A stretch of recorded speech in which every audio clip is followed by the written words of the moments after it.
Right, I'm not sure if there's actually any point in going into like a big elaborate intro about this. The more I think about it, the less enjoyable What If is. Let's talk about it. To preface, full spoilers. If you don't want to know why a show hasn't worked, don't watch my video on it if you didn't want to see the show, or have it spoiled for you and don't watch the show. Or do watch the show. I don't really care.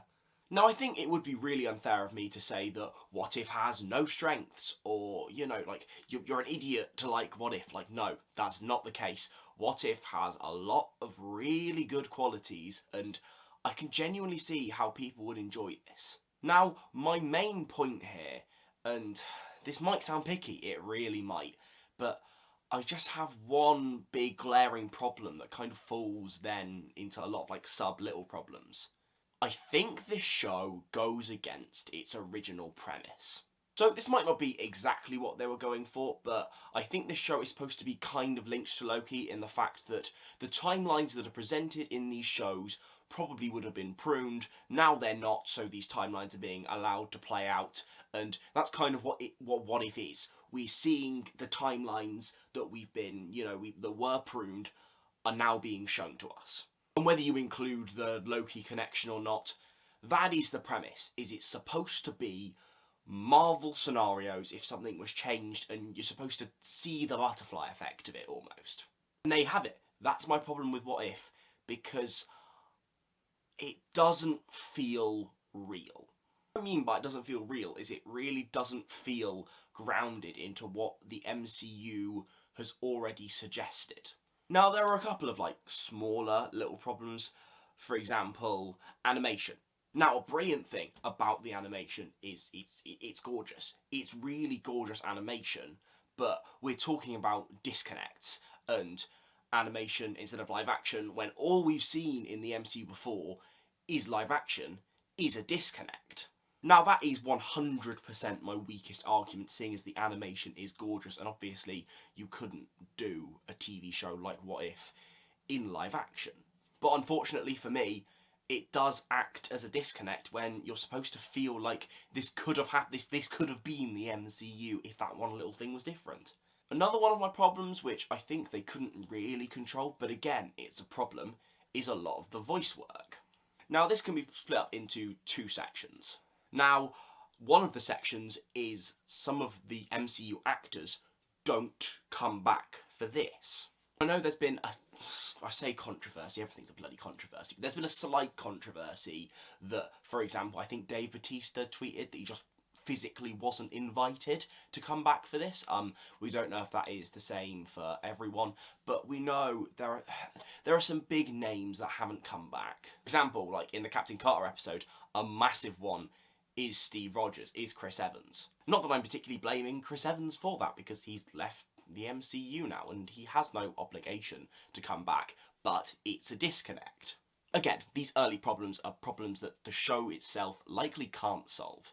But then even smaller ones, like Drax and like Peter Quill in the most recent episode, those voice actors don't reappear here, and that's a disconnect. Even characters like the Collector, where yes, he's still voiced by Benicio del Toro, but because the character's been changed a little bit, it almost didn't feel like Benicio del Toro had come back. So again, it's creating a little bit of a disconnect. However, one of the massive problems this show has been facing is one that they control, and I don't think writing-wise or character-wise they have stuck to the premise, because a lot of it feels unnatural. As we discussed at the start of the video, the premise is that this could have happened in the MCU if one thing has been changed. However, for me, the creators have kind of gone for a less, could this actually have happened in the MCU? And they've gone for a little bit more of a, wouldn't it be cool if this happened? For example, Steve should not have become an early version of Iron Man. I feel like not only does it kind of undermine the first Iron Man and the character of Iron Man's achievements, and also it just doesn't feel like what they would have gone for. I just think Steve would have been pushed to the side. Maybe not like Peggy, but I think they just kind of wanted a way for Steve to be involved, and if I'm completely honest, if Steve doesn't get the serum, I don't think Steve's involved in the fighting. I think a massive example from the second episode is Thanos. I think Thanos in What If has many layered problems. Let's face it, we'd all be actually very surprised if Black Panther was actually able to talk down Thanos, and especially in this world, Black Panther is just kind of a Robin Hood type figure, so why would they even be interacting? Then the fact that he actually joins the team, but now seems to have much worse fighting ability. In fact, he's been taken down by his own Black Order, the ones he was bossing around. Now, I think this was a valid way to go with What If. But I think especially seeing as the show has kind of its own problems, I mean, not so much with the second episode, but the first episode, for example, felt really constrained by the limits of the first Avenger. So that was another problem. Here you go. I'm just passing out more problems now. Here, problem. Sat here editing, just had like a quick thought. Also, as part of like the first episode, this also kind of links to me like feeling like things that happen that just don't feel like they would have happened in the normal MCU. Is like the Hydra monster we like vaguely saw in Agents of S.H.I.E.L.D. That was the Red Skull's plan the entire time, and it just it felt like that's just the story they wanted to tell instead of thinking, well, does that fit with the first Avenger? Yeah, so not only did that just really feel out of place, but again, it makes it feel like it's not part of the MCU. But I think for me, this show just took the wrong take. I think there will be some fantastic ways to tell what if stories that still feel true to our MCU characters. For me, some of the decisions that they can control, some that they can't, have made this show feel like it isn't part of the MCU, which for me directly goes against the premise of the show, which makes it a tough watch for me. I'm not saying this can't improve, like there will definitely be a comment that goes, you've watched 2 episodes and you're already complaining.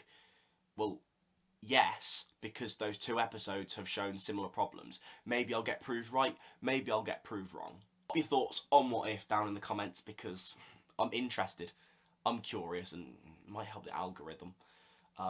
So kind of like half selfish, half not. Selfishness never wins. With that, ladies and gents, I'll see you soon in my next What If video. Oh, there's gonna be bloody tons of What If videos. There might be some, but I can't promise. I'll rank them. They do well. This outro has been long enough. Have fun, kids. This is Willany, and if you're not already subscribed to the Nerdy Brit, right, you should be, right? If you're not, you're a loser too.